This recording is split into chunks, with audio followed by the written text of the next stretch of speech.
Mhm.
Hello.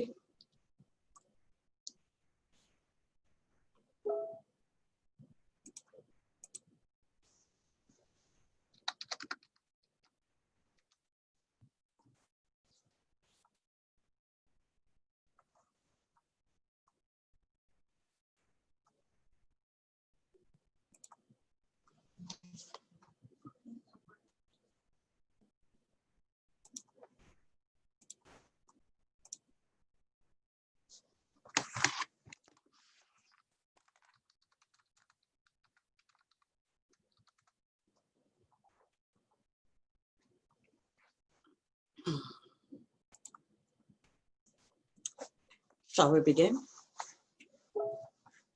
Good afternoon and welcome to the Law Office of Edward W. Neville's webinar discussing the Immigration and Customs Enforcement Guidance for the Fall 2020 semester for international students.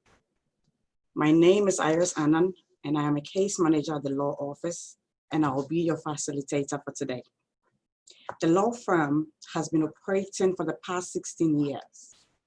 Our firm advises and represents clients in all the 50 states and overseas in matters of US immigration law, involving immigration fraud, terrorism, and security-related immigration issues, family and business immigration, workforce enforcement compliance, waivers of inadmissibility, immigration consequences of criminal convictions, and citizenship.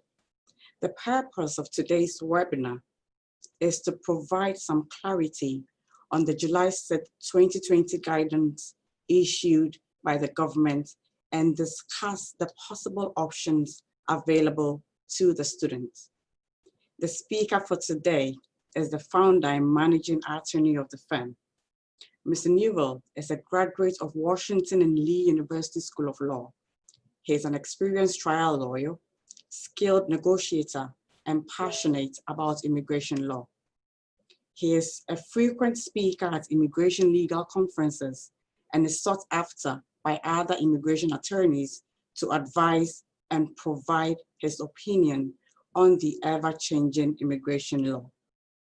We will have a 15 to 20 minutes question and answer session at the end of Attorney Newell's presentation. I entreat you all to use the Q&A tab to send your questions across. We have other staff members available on the webinar who are fluent in Spanish, French, and Swahili. Please feel free to message them. At the end of the webinar, if you have any follow-up questions or you will require legal advice, please call us at 301-562-7995, or you can email us at contact@newelllaw.com. Thank you, and we hope you enjoyed this webinar. Attorney Newell, we are ready when you are.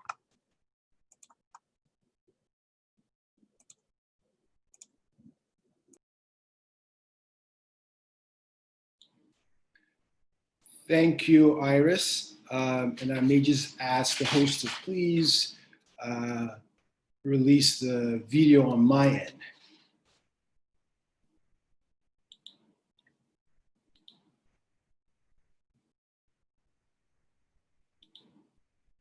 Thank you very much. Thank you, Iris, and thank you all for coming here today. It's a pleasure to speak to you all about the changes or the modifications that was presented by DHS on July 6 regarding classes in light of this public health crisis. The purpose of this webinar is to provide clarity, and also to start to think about possible options that students like yourselves find yourself in, as well as those who are in charge of advising these students as to what are the parameters and what steps that they can take to make sure that these students remain in status. I'm aware that for those of you on the webinar, some of you have followed closely the modifications provided by DHS, Homeland Security, since January up until now in July. And for some of you, you may have heard, but you may not have had the time to go in depth to read what these modifications were.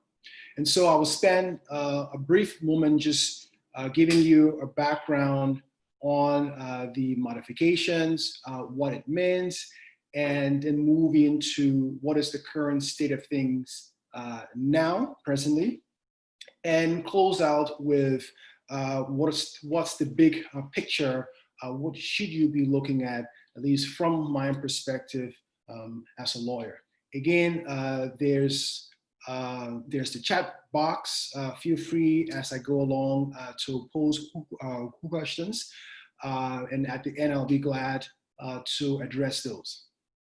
So we find ourselves in this pandemic, which from January until now, things are ever changing, and it's clear that there will be far-reaching consequences, as well as the situation on the ground is always changing. As we watch the news this week, we hear about the numbers in Florida as well as in Texas, and so this is an unusual time and a situation that the institutions have done their part to make sure that for foreign students that they maintain their lawful status in the US, as well as working towards their degree.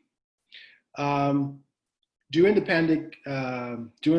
pandemic, at least starting in January to March, the Department of Homeland Security, DHS, implemented several guidelines starting in January to schools regarding the responsibilities that foreign students have in maintaining their lawful status. The regulations have always provided that foreign students are required to take a full class, 12 hours, and only one class or 3 hours can be done online or virtually. Over the course from January, of course, till March, the Department of Homeland Security made a different, were flexible in accommodating the students as well as the university as things begin to change. The March 13 guidelines, which set the stage to where we're currently are in terms of allowing students to do remote learning, allowed universities to offer distance learning or classes in online, and also we're also flexible for students who were employed through the optional practical training. Some of the provisions that were lax were instructions that if schools went to a full online platform, that the institutions had 10 days to update, and as long as the students were complying with what modalities that the universities had, they maintained their status. And it was on this basis, on the March 13th guidelines, that universities began to plan or look ahead for the fall semester. Importantly noted that when these modifications or these guidelines were presented, Department of Homeland Security made it clear that these things, yes, were temporary, but they were in place for the duration of the emergency or the pandemic. And so, as we know, the pandemic or the crisis that we face now, the public health crisis, is still ongoing. We're still in at least the first or second phase, depending on where you are. And so there's still a need to be vigilant. There's still a need to be careful, especially when it comes to groupings, in-person groupings, especially within classrooms, which the universities and the institutions took steps by transferring to a virtual platform. Now comes the July 6 guidelines, which took a lot of institutions by surprise. Many institutions such as Harvard had begun to put in place different systems to accommodate for the fall semester. And the July 6 guidelines basically said that in order for a student to maintain their lawful status in the United States, they cannot take a completely virtual, class. So if universities are going virtual, the 100%, students will not be allowed or will not be maintaining status in the US. The July 6 guidelines also provided the options of in-person, of course, that's always, as well as a hybrid system where there's both the in-person and the online class. Importantly also is that the temporary modifications required that schools by tomorrow, July 15th, had to indicate whether they are fully online or whether or not they were going on the hybrid plan. And in addition to that, for those going on the hybrid plan, they had to reissue all I-20 forms to all international students. And this had to be done, one, by July 15th, of course, and by the 1st of August. So you can imagine that this guidance took universities and students by surprise. And in addition to the surprise, in addition to the workload that these student advisors and universities have to contend with, as well as noting that many of the staff of these universities are also working remotely.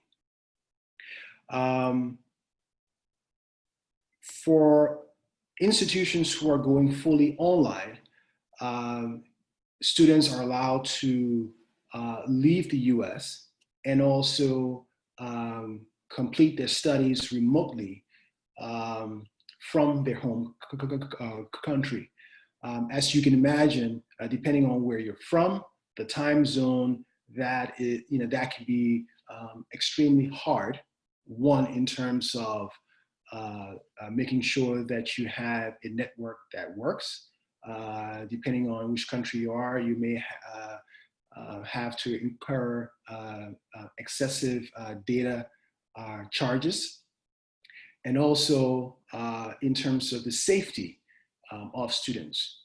There's students from Lebanon, there's students from Syria, there's students from places where they cannot go back because one, the borders are still closed due to this pandemic, as well as travel.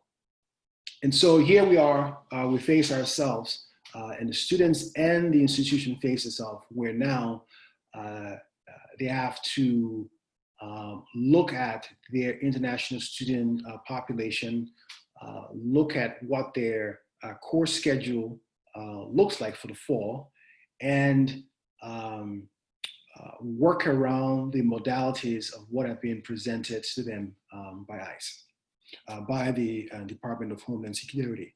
Apart from that, you also have the public health concerns that hosting in-class, that having in-class sessions, will have for the students and for the teachers alike.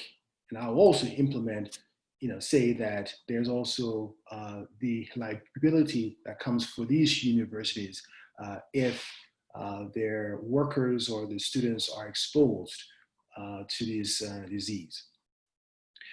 Now, the current state where we are now is, as many of you probably have heard, that Harvard and the Massachusetts Institute of Technology filed a declaratory complaint and also a request for preliminary injunction. As things will have it, there is a hearing today in Massachusetts before the federal judge at 3 p.m. on the preliminary injunction. And the preliminary injunction basically is a legal term that says that the federal judge can stop the implementation of the July 6 changes until the lawsuit until the lawsuit is fully heard and the decision is made. The initial lawsuit or complaint had both the temporary restraining order as well as the preliminary injunction. Yesterday, the parties, Harvard and MIT, made a request that the hearing today should be fully on the request for preliminary injunction. And there have been several institutions that have signed on and submitted briefs in support of Harvard and MIT, as well as there's been letters written by Congress persons and senators to the Department of Homeland Security regarding the July 6 order and its implications for students and for the universities. Basically, the lawsuit is based on the fact that the July 6 temporary modifications by DHS is arbitrary and capricious, looking at the time frame that has been given to the universities to adapt to a new plan, as well as the ongoing pandemic and its implications that it will have on the public health, on students, and on the universities. If this modification goes into place, there will be drastic changes on students having to leave in this pandemic. You have universities will have to redesign programs that they have already put in place. And also just the overall chaos that will result. The preliminary injunction, mainly what Harvard and MIT has to show is that moving forward, if this July 6 temporary modification goes into effect, that students and universities will suffer irreparable harm. And that in layman's terms is that the harm that will result if this if this modification goes into place will be one that cannot be reversed.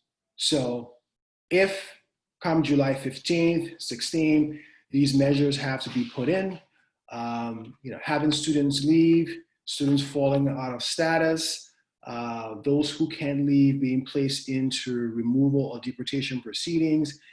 If Harvard is successful at the end of the lawsuit, it will be very difficult to reverse those trends or the effects. And so that's the burden is on Harvard, MIT to prove the irreparable harm that will result if there's not a stop on this policy while this lawsuit is going forward. The government, on the other hand, has filed a brief today, actually, July 14th, in opposition to this preliminary injunction, arguing that all along the memorandum or the modifications were things that the agency did in their discretion to assist the universities and the students. There is no reliance, the school should not have relied on these modifications that were done to assist the universities and the students during these times of uncertainty. The government has also stated that basically the regulations on the book have always said that there will not be online classes, or at least allowing just one online class. So there's nothing different basically that they said that have changed. My quick review of the government's response, which was filed today right before I got on, is that it failed to take into consideration that this is not just normal times or normal period of times that we're in, where students can leave, go back home for the summer, but we're in a pandemic, we're in a crisis. Some are more like an invisible war. If there was a war going on around the world in Europe, it will also be unheard of to force people to leave to return to their home country. One thing also to take into consideration is that the world, all continents have been affected.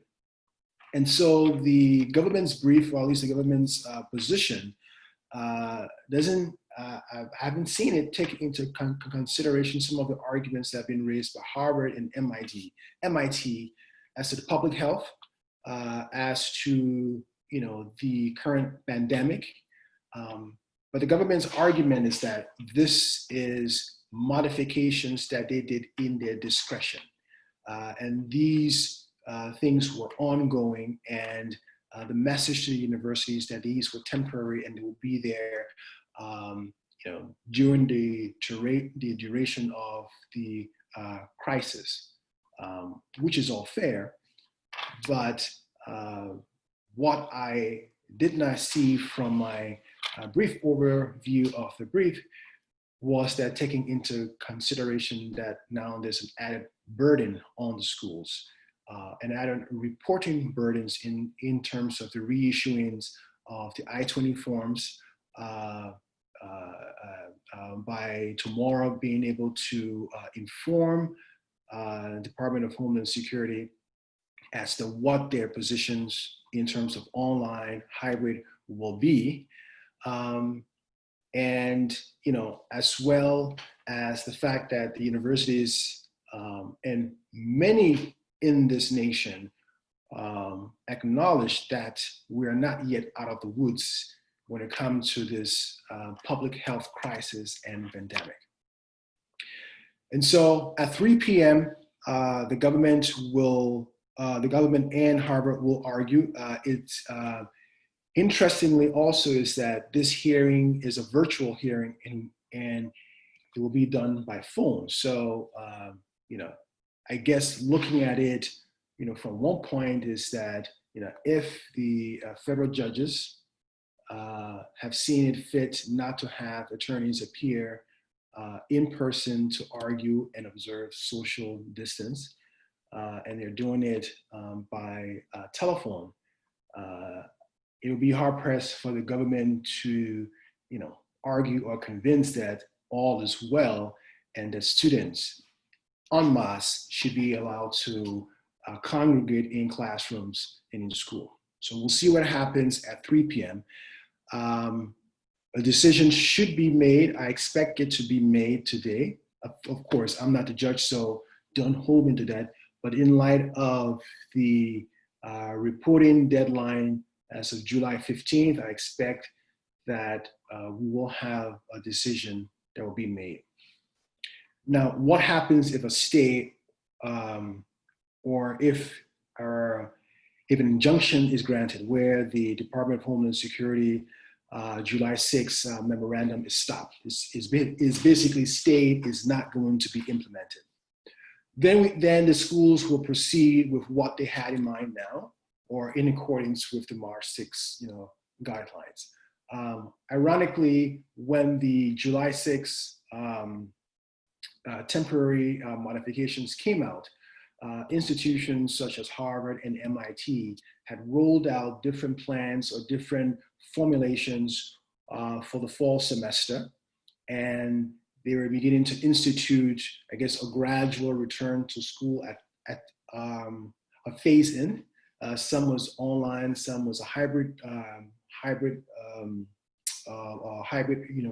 platform, and I'm sure a lot of universities had something similar around that, depending on the resources and where they were in the U.S. Of course, if you look at Texas, if you look at Florida, North Carolina, South Carolina, plans are ever evolving based on the rates of infection and the resources that are available there. So if the implementation is stopped, you move forward, classes are online, hybrid, whatever it was, based in this fall, in the spring and summer terms. If the court says that there wouldn't be any harm, any irreparable harm, meaning that if the July 6th order goes through and Harvard and MIT wins, they just, students will be able to function. Then the lawsuit still goes on. It doesn't mean that, Harvard will lose or that the Department of Homeland Security will win. It just means that they won't stop the implementation of this July 6th change. And students and administrators will need to move quickly to address the concerns or the realities that will result from this. And so part of what we are encouraging students to also look at is that at some point, depending on what happens in November in the elections, or also depending on what happens with the pandemic and the crisis, the regulations requiring in-person classes, the regulations requiring that only 3 credit hours can be done online still stands. And so looking long-term, students, administrators need to start thinking outside of the box. They need to start thinking about creative ways on how to address the concerns of students. Of course, things that come up readily when I talk to students who have contacted me is that, well, is it possible for me to change status? And if I change my status to another status as a visitor, while this pandemic is ongoing, or while my classes are online, what happens? And of course, if you're not in student status, you can't take classes. But I think for most of the individuals, the concern is, well, I don't want to be out of status. I don't obviously want to be in removal proceedings, definitely not at this time where it will take a very long time to have a hearing. But you have to start to think about what are the alternatives. I'm sure some of you have families. They're here. They are your dependents. They're your derivatives on F2 status. Some of you are in your PhD advanced degree programs, and any change or glitch at this time will impact not only your education, but your future and your life in terms of what you want to achieve academically. And so things to consider quickly is that even if there's a stay, a preliminary injunction, what are we looking at? And how long, are we looking at this injunction to last, and what happens after? And even if we're allowed to go through the fall semester, depending on what happened in the elections, and I'm not saying that the re-election of President Trump or not may change things. I'm not saying that because I don't know. But at some point, students and administrators who find themselves in this situation will have to start thinking outside the box on how to address these concerns, and hard choices will have to be made. The options of returning home might be there. You say, I might have to return home and have to do a remote learning if that is available to you. If the possibility of returning back to your home is not an option, then you need to speak with an immigration attorney to determine what other options or possibilities exist, and of course, why can't you return home? And so that kind of gives you the big picture of one, the current environment that we find ourselves in. What is the ongoing, what's the present condition in terms of the filing of this lawsuit by Harvard and MIT, and then what comes after, and how do you look at the big picture? Fortunately or unfortunately for students, the onus or the burden of that is that falls on the university and the institutions to implement different mechanisms that will allow you to remain in the US. And unfortunately, the majority of students find themselves in kind of like a waiting game, maybe caught between a rock and a hard place, with the universities trying to figure out how do we manage and handle this public health pandemic crisis, and with the current administration pushing for schools to reopen. And so, unfortunately, you students are caught in this uncomfortable situation. My role, and not just me, but other immigration attorneys, our role is to be able to advise and guide, the institutions, for those who represent the institutions, and also for those who serve as advisors to students as to what options exist. This is a situation where there's not a magic marker that one can say, okay, here are the steps that you need to do. You have to sit down and you have to think and you have to explore all possibilities. And there will be options, and some may not be favorable to you, but the most important thing is for you to understand what your options are and what you're facing. Some of the consultations that I've had, the questions that have been posed to me have been, well, is it certain that if I fall out of status, will I be placed into deportation or removal proceedings? My viewpoint is that if the Department of Homeland Security, especially in this environment, has said that if you're out of status, there's a possibility of being placed in removal or deportation proceedings, I take it as face value that that is a possibility. And so, is it a need of concern? Yes, and that's something that we should definitely, or you should also definitely think about very closely. In the past, or on the books now, there's always the option of of a student who falls out of status less than 5 months or so to be reinstated.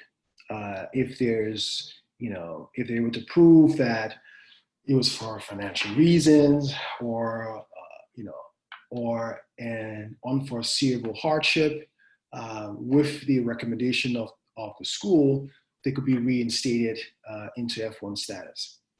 I don't know if that portion or that option, that option is always available, is in the regulations that allow schools to recommend reinstatement. Will the basis be that you fell out of status because your school had a completely virtual platform be sufficient enough? Will it be that you're unable to return home because of the conditions that exist there?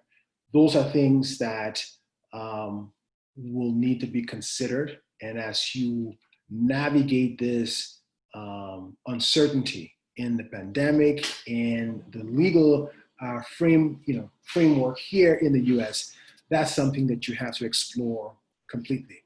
Would it be beneficial if you went to another country to continue your education or transfer to another school?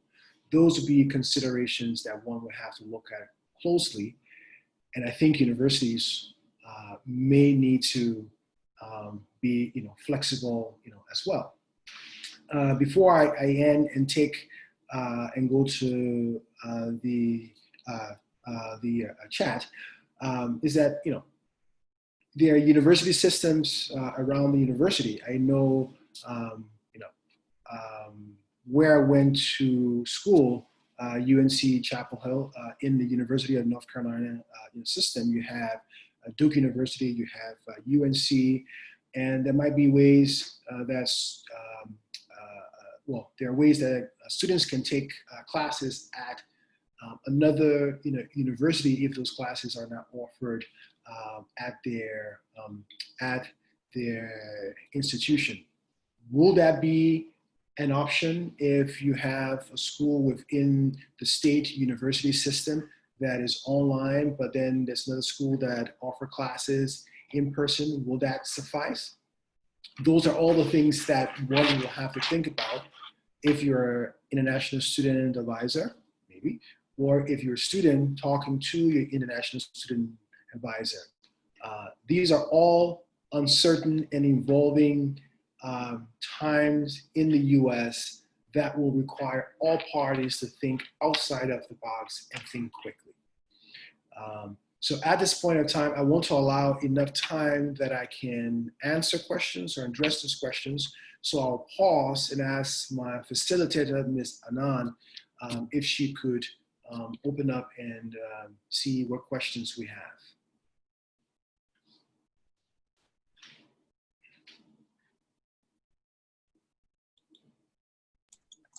Thank you, Attorney Newville, for that excellent presentation. We have a couple of questions coming through. So, how does this new rule impact international students currently outside the USA? Okay, so for international students currently outside of the United States, is that, excuse me, if their schools have a completely online platform, then those students will have to do remote learning from there. Now, the main caveat is that if your school is completely online, then you're allowed to take remote learning from your home country. If your school has in-person or has a hybrid system, that's not an option. So that's something that you also have to take a look at. Also, if your school has a hybrid program, make sure that your school issues you a new I-20 form so that will allow you to be able to come into the United States. Of course, a lot of determination will know for certain what will happen after today, depending on what happens at the hearing. Okay, second question for you, Attorney Newville. Is a 1 credit in-person class sufficient to meet the requirement? 1 credit. Right. The memorandum or the modification talks about at least a 3-hour credit class, if I'm correct. So, or it said that the F1 student is eligible for 1 online or 3 credit hours. So a 1 credit would not count. Okay, so it means that 3 credits is sufficient to meet the requirement, correct? Correct. Okay. Is there a type of visa available for students who, for some reason, is unable to travel to their home country as a result of crisis or protest ongoing, or even travel bans? Is there a visa they can obtain in the USA whilst waiting for this whole guidance thing to be, resolved? There's not a specific visa that a student can apply for. If a student or any person find themselves in a situation where they can't go home, the first thing I will ask is, well, why can't you go home? What's the rationale or the reason why you can't go home? If there's no a direct harm to you, or if it's just a general harm in the country, the next step is to figure out what other options might you be available for in terms of changing, your status, or what can you do, to continue your stay in the U.S. Okay, so please highlight the options. I know you already mentioned some few options available. Could you highlight that for me, please? Okay, so some options, questions that I'll ask, I will start off by asking, the person is, well, do you have a family? Are you going through your first degree, or is it your, a second degree? Is there a possibility for you to remain in the U.S., to work? Where might you be working? What options are available, there for you? Have you completed the term of, of your OPT or your, practical, training? If the U.S. is not an option, are there any other places that you could go to? during this period of time that you will be, that you can lawfully, reside. Because for me, my main thing is I don't want you to accrue unlawful status. I don't want you to run into situations where it will prevent you from returning back to the U.S. So we explore the full gamut of the options that you have.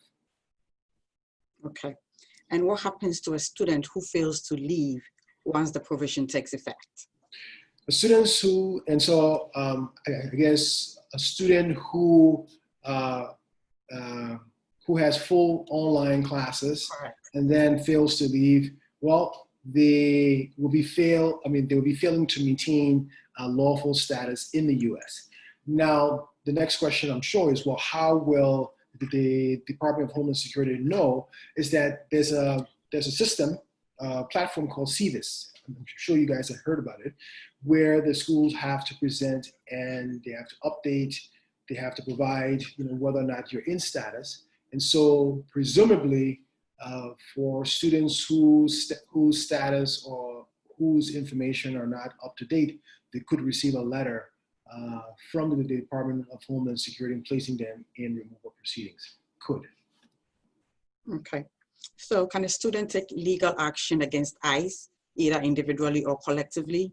Okay. Well, interesting that you ask, because the lawsuit filed by Harvard, one was filed by Harvard as the institution and also by MIT.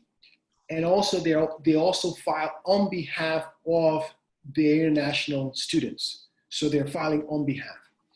And so that has already been done.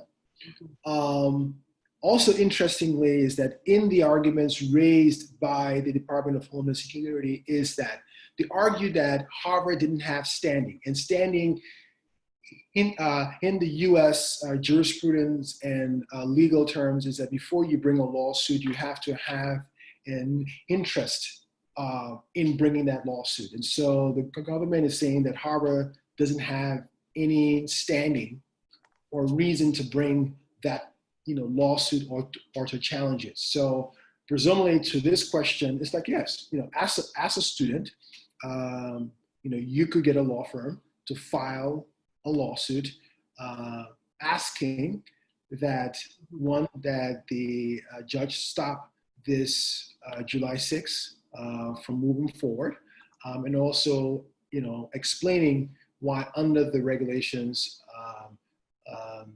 DHS did not follow the procedure. And I clarify that also is that in US law, the agency, the Homeland Security and other branches are entrusted in carrying out the statutes. So you have the law and then you have the regulations. Mm-hmm. Even though that power has been given to Homeland Security, it doesn't give them an exclusive right to do anything they want to do. Mm-hmm. And so they have to make sure that the regulations or whatever changes and policies that are being produced are produced in an orderly fashion. And what the lawsuit states is that this July 6th modification is not just a discretionary change or the way how maybe the March 6th, the March 13th modification was. This is much more substantive because it now requires a much changes to the reporting requirements by the universities. And if that happens, the lawsuit alleges there has to be a comment period where interested parties can weigh in and provide their input before that law, before that regulation comes into effect. Correct, thank you. Okay, so would a family petition filed on behalf of an affected student provide some avenue for them to remain in the USA if they only take online classes? Okay. Well, it depends on what type of family petition it is. Is it a spousal? Did your spouse, file for you? So let's just say a spouse. a spouse, then yes, Right. then definitely that's an option, and that's a much better route for you to take in this circumstances.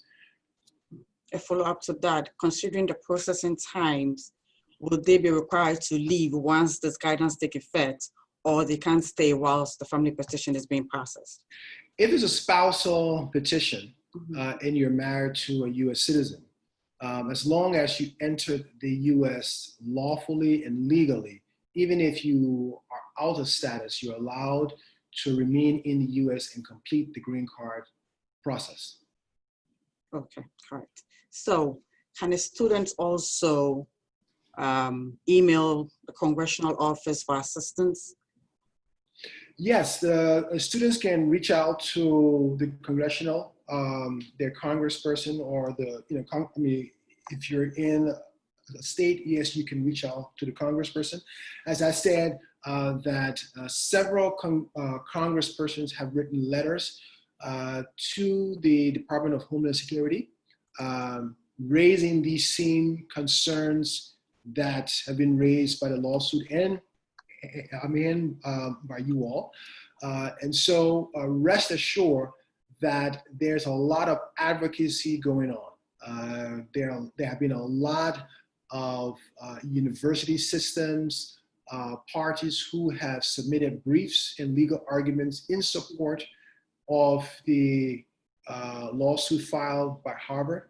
And also from the advocacy standpoint, senators, groups have also pressed upon ICE to reconsider the implementation of this change, which we have only looked at just the announcement. We haven't really looked at the additional requirements and additional guidance that they have stated that they will present. So there's more things coming forward that we're not even aware of, even after this hybrid online system comes into place. What are some of the other requirements that will be imposed on students?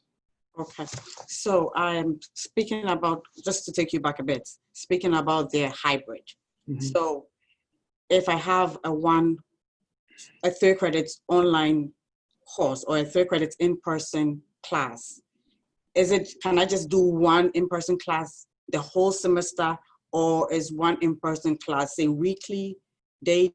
Did they, straighten out those issues? That is not,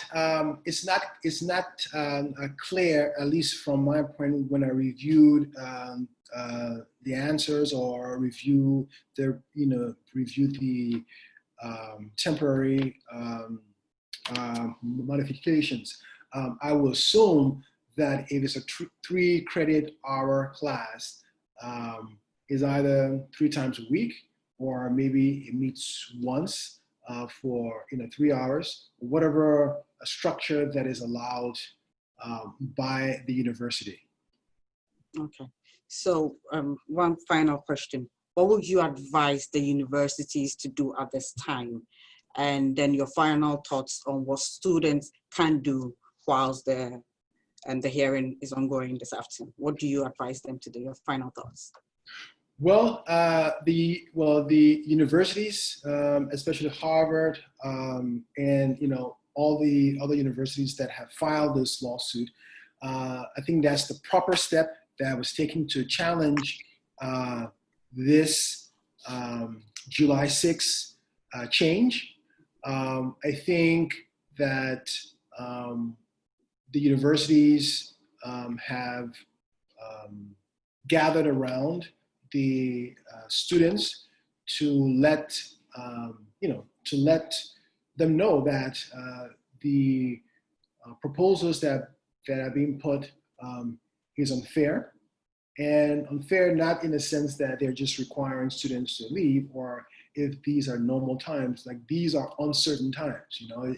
These are times that we don't know what will be the far-reaching consequences.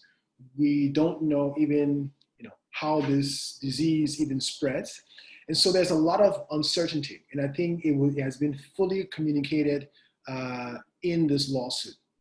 Students can continue to reach out, if they want to the congressional offices. And also, if students know other U.S. citizens or people who are asking, what can we do to help? Those individuals can also reach out to Congress. Congress, they can reach out to Congress and also reach out to, DHS to say, look, this is something that's not, fair. I mean, that's the, avenues that we have, residing here in the U.S. We can push for advocacy and we can push for public, pressure, as well. Okay, we have 10 more minutes before we wrap up. Please, if you have some additional questions, kindly send them across. Attorney Newville, so would you say it's prudent to wait for the decision on the case? Or would you say students should start thinking of options available to them? Is it prudent to wait? Well, it's prudent, one, to wait, especially today we'll know the answer. At least we'll know the answer at some point as to whether this will be stopped. So this will at least give us some reprieve, and I'm hopeful that there will be a preliminary injunction in place. From my legal standpoint, there will be irreparable harm if the universities and these students have to then leave the country. And so I think there's a strong argument to be made that the judge will at least go along with what Harvard and MIT has presented for now. I'm confident that the law firms and the lawyers that are on the case are lawyers who are seasoned, they're veterans, and so I'm sure they will cover all aspects of the arguments, both from a legal perspective and a public policy perspective. But that said, it doesn't hurt to start to think and to have that talk as to what may happen or what if. You always, because even if it's an injunction and you go to the end of the semester, or depending on what happens in November during the elections, you still have to face the fact of, are we going to have in-person classes or not? And apart from this legal dilemma, if you're a student and you feel that you're not prepared or ready to return to class, and then you don't have a doctor's note, what are you going to do? So these are things that, apart from the legal aspects, you still have to kind of start talking about and having that hard talk as to what are my next move, what are my options. And it doesn't hurt to have an attorney or to call an attorney and have a consultation wherever you are. If you're in Boston, you're in San Francisco, is to have that conversation, to be able to sit down and say, what are my options, know what your options are. And you don't have to hire the attorney to do anything. You're there to make sure you understand the parameters that you now find yourself in, so that you and your families can start to make a well-informed decision. Okay, thank you, Attorney Newville. So one final question before we wrap up. Reading the response from the government and then reading the suit that was filed, what do you think? What do you think are your thoughts? Is there any merit to the suit? Yes, I think there's merits to the suit. I think there's, there are merits on both sides. The merits on the side that, the July 6th change is a drastic change from what we saw in March, even if it's in the discretion of DHS, the requirements and how short of a period of time that the universities have to respond, and the ramifications are very hard. I mean, we are not talking about regulations or rules that says if you are out of the US and you're returning or coming in as a new student and your school has online classes and you can't come in. We're talking about students who are already in the US and will be affected. The government, on the other hand, says, well, these are just temporary changes. You know what the rules are. We already told you what the rules are. It's been in the regulations all along. We, on the other hand, have been, gracious enough to extend our hand to kind of help you. Now, we find that it's okay for you to return to school. So the federal judge will have to weigh both arguments and also the public policy in making a decision on how to proceed in accordance with the law and the requirements. So I say stay tuned. I think in the public folder we've shared, there's the lawsuit and also the response. There's a case number in there. If you even copy the case number and just put it in Google and search, you will find copies of different filings. And I'm sure by 4:30, 5 o'clock, we might hear something, or we'll probably get an inclination as to what the judge may be leaning. I'm hoping that it will be positive. And if it is positive, I'm hoping that the universities and the students like yourself do not stop thinking outside of the box and trying to develop a long-term plan. So thank you very much for joining us. It's been a pleasure, and I hope this has at least provided you with some information as you deal with the uncertainties that we now find ourselves in. Thank you, Attorney Newell. Thank you.